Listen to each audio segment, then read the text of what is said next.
There will come a time, many times, when someone will look you in the eyes and try to shrink you.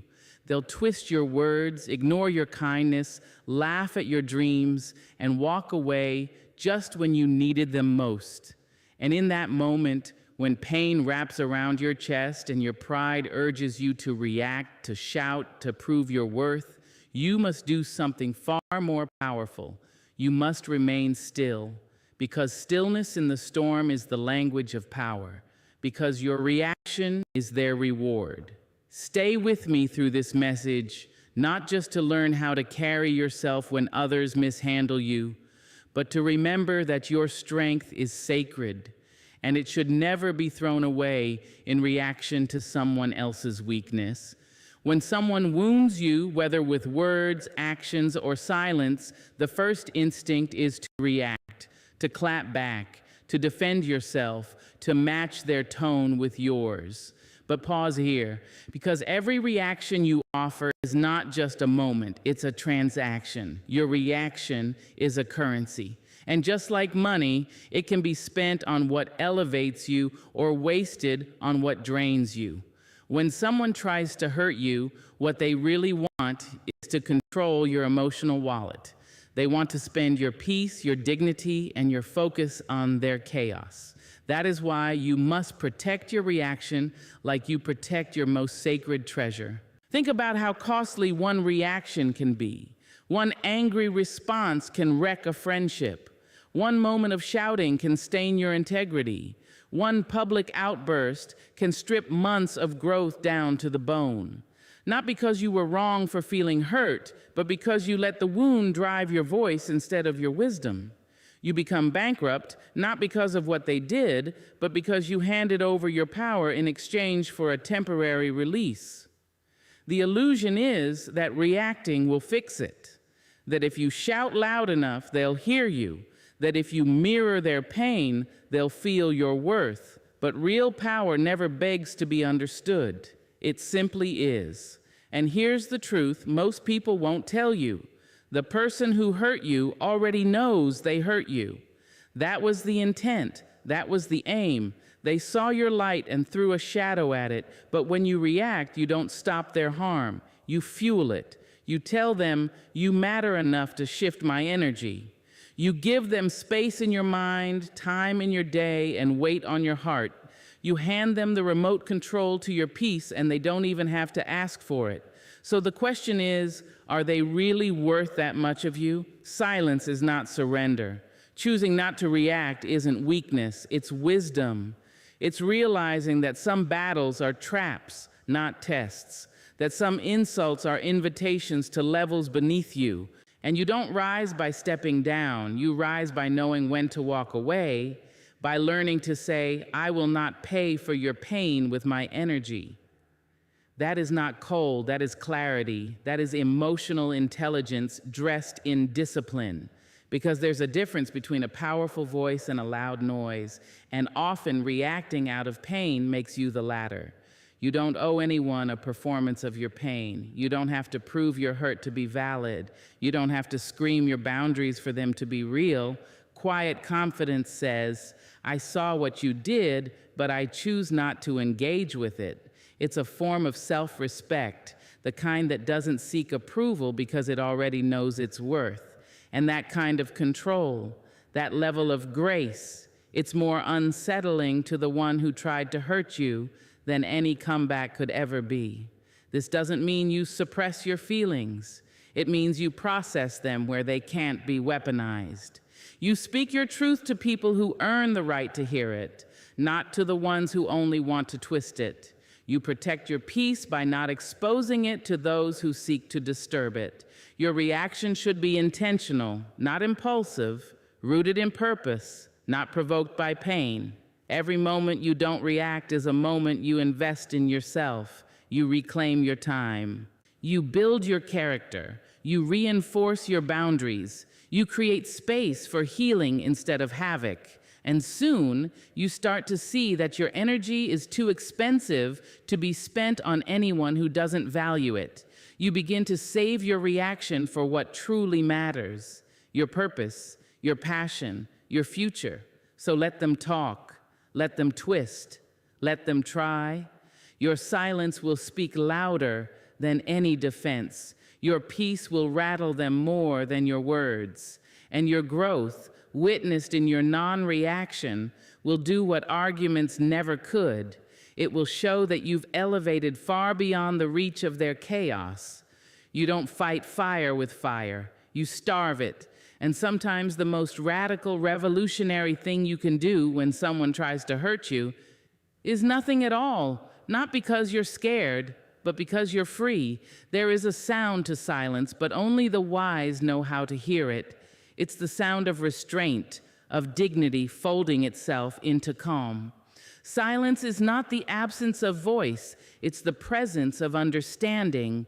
It is not empty space, it is sacred ground. When someone wounds you and you choose not to react, you are not withholding out of fear. You are choosing not to lower your vibration just to prove you were right, because silence doesn't beg to be heard. It commands attention in the stillest, most powerful way. There is a discipline in saying nothing. When the world pressures you to respond, to shout, to clap back, it takes strength to lean into quiet, because most people are addicted to noise. They feel uncomfortable in silence. They think if you're not talking, you're losing. They mistake volume for truth and drama for justice. But silence isn't the absence of strength, it is the evidence of it.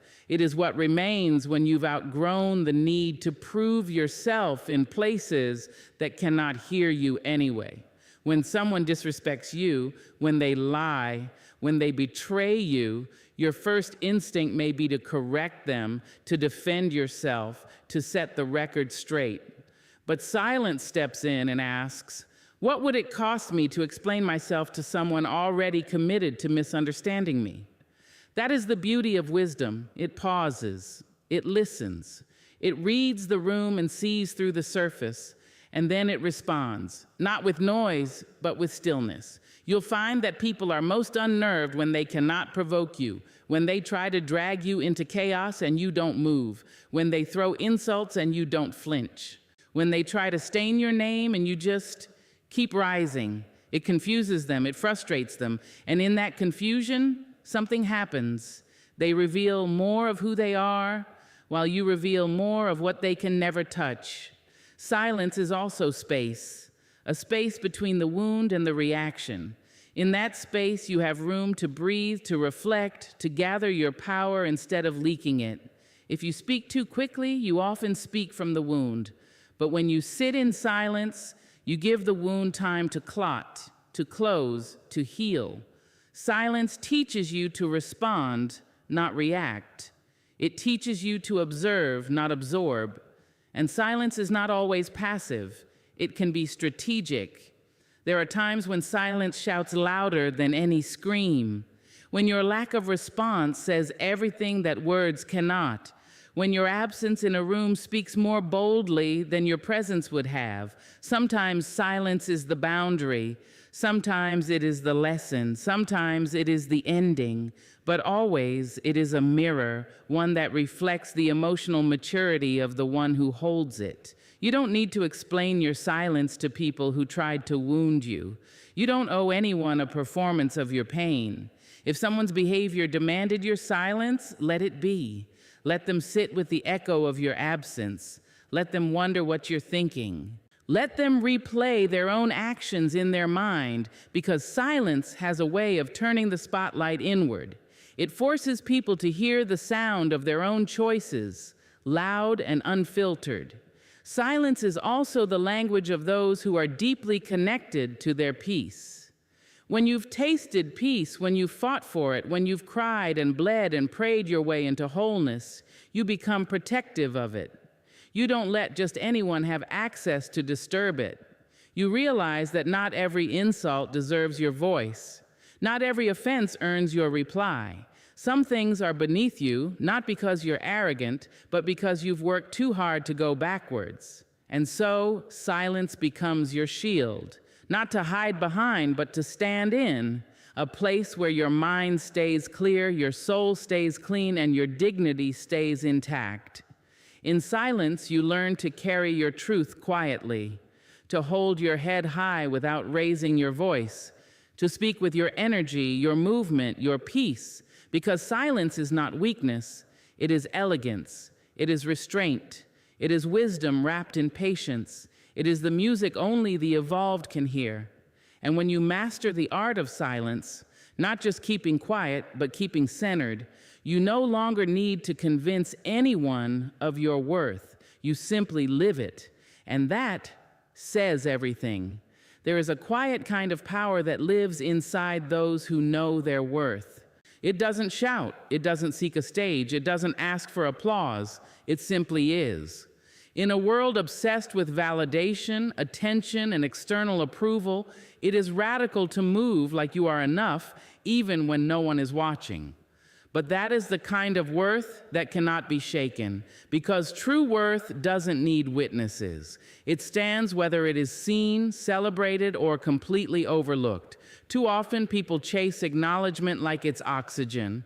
They wait for someone to tell them they're valuable before they believe it themselves. They perform, they people please, they over-explain, they stretch themselves thin, trying to prove what should already be accepted, that they matter. But when someone hurts you, when they make you feel invisible or unworthy, that is the moment your soul asks a powerful question. Do I need their eyes to feel seen? If the answer is yes, then their absence will break you. But if the answer is no, then your healing has already begun. There will be moments in your life when no one claps, when no one sees the growth you fought for, when no one says thank you, or I'm proud of you, or I was wrong to hurt you. There will be nights when you cry alone, and days when you show up strong with no one to witness how heavy your strength really is. But in those moments, you are being refined. You are learning to validate yourself from within. And that kind of self-recognition, the kind that doesn't waver in the dark, is what creates unshakable self-worth. You are not a performance. You are a presence. You are not here to audition for acceptance. You are here to own your space, your story, your scars. When someone fails to see your value, that doesn't make you less valuable. Their blindness isn't your burden. Some people simply don't have the eyes to see what's golden unless it shines the way they prefer. But your worth isn't adjustable. It's not up for debate. It doesn't fluctuate based on someone's ability to recognize it. That's the danger of relying on external validation. It creates a dependency. You start measuring your significance through someone else's lens. You start shrinking to fit into boxes you were never meant to be in. You lose your voice trying to speak in tones they approve of. But worth isn't earned through applause. It's embodied in truth. And when you know your truth, when you walk in it consistently, you don't need a crowd to confirm your value. You carry it like breath. If someone overlooks you, let them. If someone disrespects you, let them expose their character, not question yours. Your reaction should never be a plea to be seen. Instead, let your life become the loudest response. Let your peace, your growth, your stillness speak for you. The moment you stop demanding recognition is the moment you reclaim your freedom. You free yourself from the exhausting cycle of proving, explaining, convincing. And this is not to say that being seen and affirmed isn't beautiful. It is. We are wired for connection. But your foundation should never be built on someone else's ability to see your light. If they need you to dim to feel comfortable, that's not your audience. If they need you to explain your greatness, that's not your tribe. The people meant for you won't need a map to find your value. They'll feel it. They'll honor it without asking you to shrink or soften or perform. Your worth is ancient. It's rooted in every time you chose kindness over revenge. Every time you kept your integrity when it was easier to fold. Every time you walked away when staying would have cost you your soul. Every time you believed in your purpose when no one else clapped. That is not invisible. That is divine. So don't let the absence of witnesses make you question your progress. Some of the most sacred growth happens in private. Some of the most powerful transformations happen without an audience. And some of the most meaningful victories are the ones only you will ever fully understand. That doesn't make them any less real. That makes them yours. You don't need to post every step to prove you're moving. You don't need to announce you're healing for it to matter. You don't need to scream your worth from mountaintops to make it true. Sometimes the strongest thing you can do is to know who you are and move through the world as if that knowing is enough, because it is. Your worth doesn't need witnesses, it just needs you to remember it. Every single day, not reacting isn't a sign of weakness. It's a revelation of where your strength truly lives. It's easy to lash out. It's easy to meet hurt with hurt, insult with insult, fire with fire. But what takes courage, what takes depth, what takes roots is staying still when everything inside you wants to explode. Because real power doesn't come from proving yourself in every battle. It comes from knowing which battles aren't worth stepping into at all.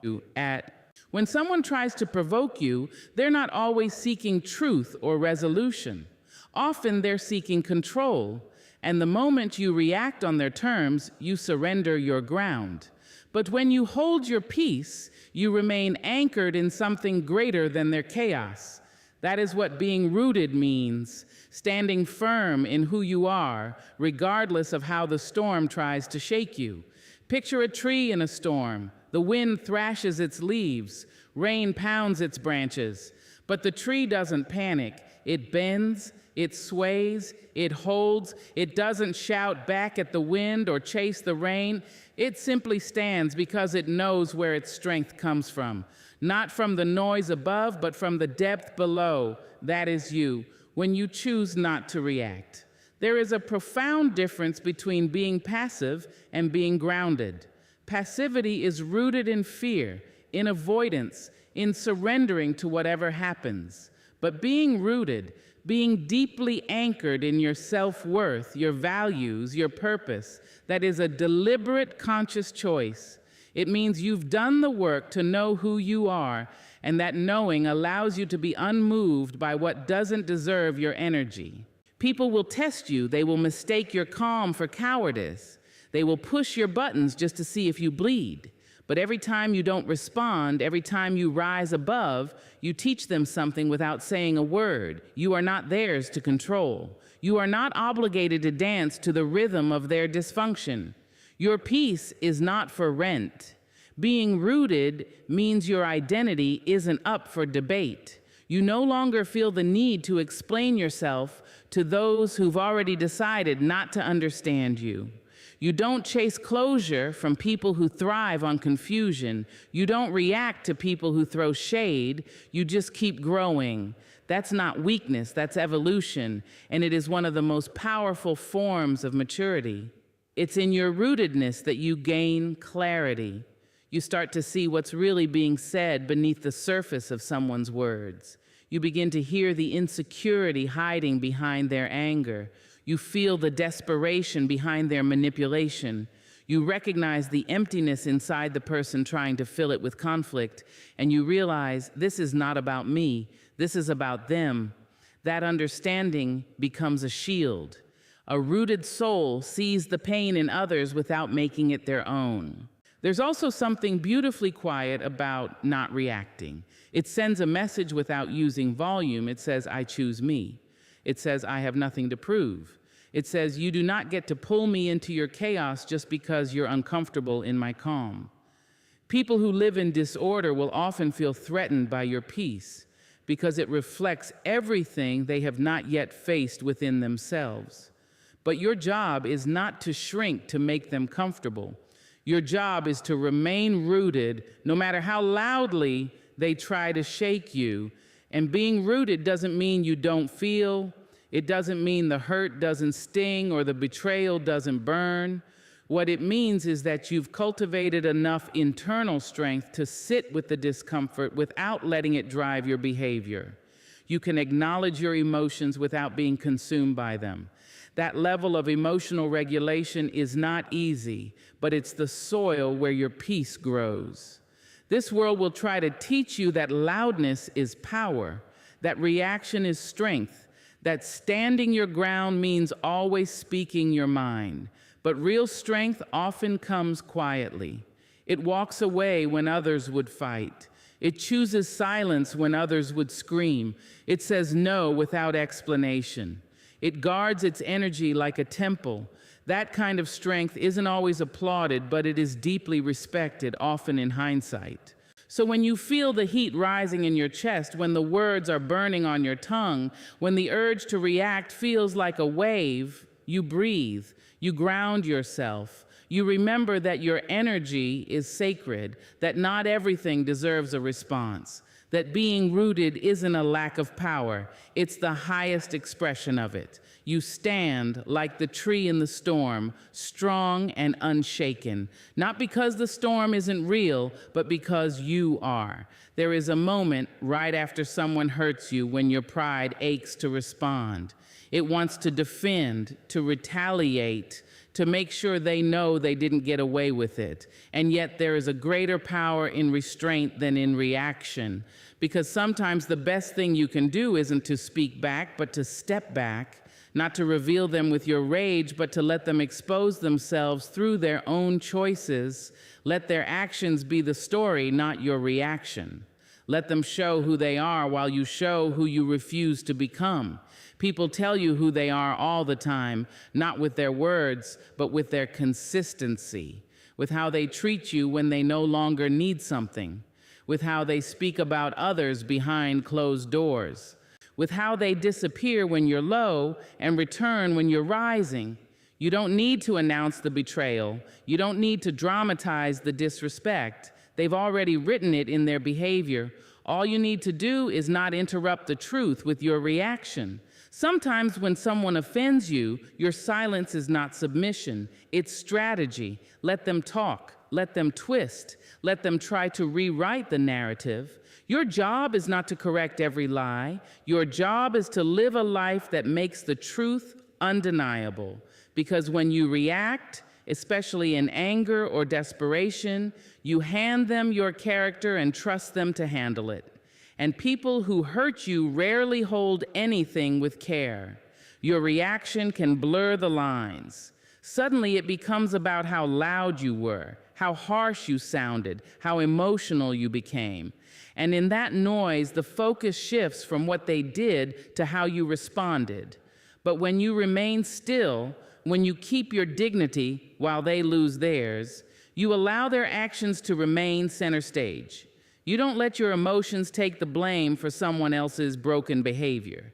It takes wisdom to let someone reveal themselves, to step back and say, I don't need to tell the world who you are. You've done it yourself.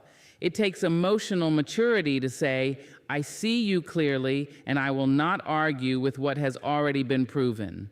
Let the consequences of their actions speak louder than any confrontation. Let your distance be your statement.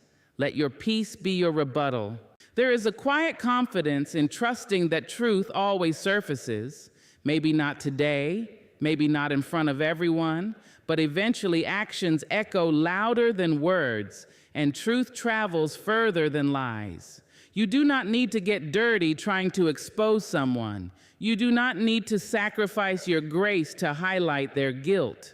Hold your head high and let them drown in the weight of their own choices. People often want you to react because it justifies their behavior. If they can provoke you into rage, they can point and say, see, that's who they are. But when you deny them that reaction, when you stay grounded and calm, they're left alone with the mess they've made.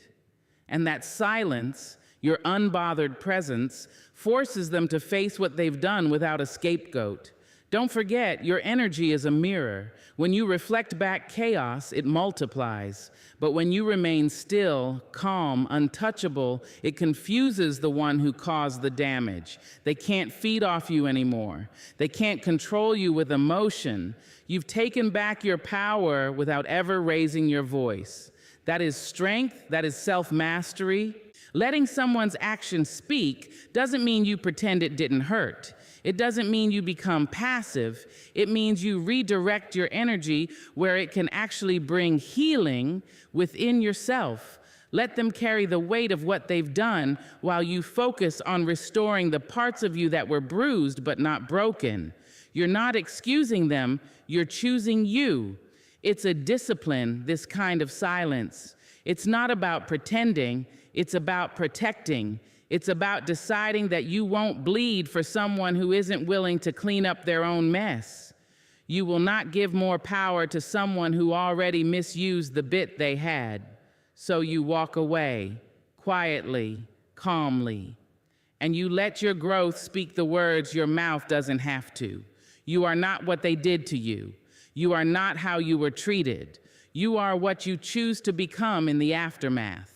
And when you choose stillness over shouting, peace over pride, clarity over chaos, you don't just rise above the moment, you rise beyond it. Let them reveal themselves, and let your silence remind them that while they were busy being loud, you were busy becoming untouchable.